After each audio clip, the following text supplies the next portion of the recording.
অনুষ্ঠান বাড়ির চানা মশলা একদম সহজ পদ্ধতিতে বাড়িতে এইভাবে তৈরি করে ফেলুন। প্রথমে কাবলি ছোলা নিতে হবে। কাবলি ছোলাগুলো জল দিয়ে 6 থেকে 7 ঘন্টা মতো ভিজিয়ে রাখতে হবে।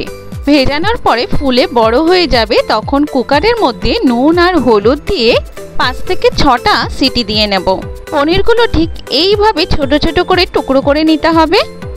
পনির যেভাবে ছোট করে টুকরো করে নিয়েছি, আলুর সাইজও ঠিক সেইভাবে করে নেব। পেঁয়াজ কুচি নিয়েছি, একটা গোটা পেঁয়াজ, একটা টমেটো, কাঁচা লঙ্কা, আদা, রসুন। প্রথমে কড়াইতে সর্ষের তেল দিয়ে ওর মধ্যে সামান্য নুন দিয়ে পনিরগুলো হালকা লালচে করে ভেজে নেব। তারপর ওই তেলের মধ্যে আরও কিছুটা তেল অ্যাড করে ওর মধ্যে দারচিনি আর এলাচ, তেজপাতা ফোড়ন দিয়ে দেব। তারপরে পেঁয়াজ কুচি আর আলু কুচি ওর মধ্যে দিয়ে দেব। একটু ভাজা ভাজা করে নেব। তারপর গোটা পেঁয়াজটা গ্রেট করে নেব। গ্রেট করে ওর মধ্যে দিয়ে আর একটু লালচে করে ভেজে নেব। আদা, কাঁচা লঙ্কা, রসুনের পেস্টটা এর মধ্যে দিয়ে দেব। একটু নাড়াচাড়া করলেই এর কাঁচা গন্ধটা চলে যাবে। তারপরে একটা টমেটো গ্রেট করে এর মধ্যে দিয়ে দেব। একটু নাড়াচাড়া করে সামান্য একটু জল অ্যাড করে দেব।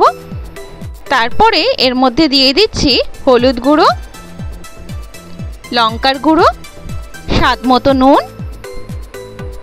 হাফ চামচ ধনের গুঁড়ো, হাফ চামচ জিরের গুঁড়ো। মশলাটাকে খুব ভালো করে কষিয়ে নেব। মশলা যখন কষে আসবে তখন আমি এর মধ্যে সানরাইজের চানা মশলাটা দিয়ে দেব। দিয়ে খুব ভালো করে কষাতে হবে। মশলা যত ভালো কষবে রান্নার স্বাদ কিন্তু তত বেড়ে যায়। মশলাটা খুব ভালো করে কষে গেছে। এবার আমি কাবলি ছোলাটা সেদ্ধ করে রেখেছিলাম সেটা এর মধ্যে দিয়ে দেব। একটু যখন ফুটে উঠবে এর মধ্যে 1 চামচ মতো টমেটো কেচাপ অ্যাড করে দেব। ঠিক এই রকম পদ্ধতিতেই যদি বাড়িতে তৈরি করেন অবশ্যই অনুষ্ঠান বাড়ির স্বাদ পাবেন। একটু ফুটে উঠলেই যে পনিরটা আমি ভেজে রেখেছিলাম সেই পনিরটা এর মধ্যে অ্যাড করে দেব।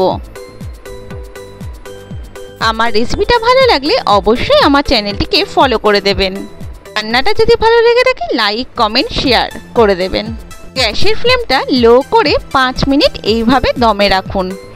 একদম অনুষ্ঠান বাড়ির মতো চানা মশলা রেডি হয়ে গেছে।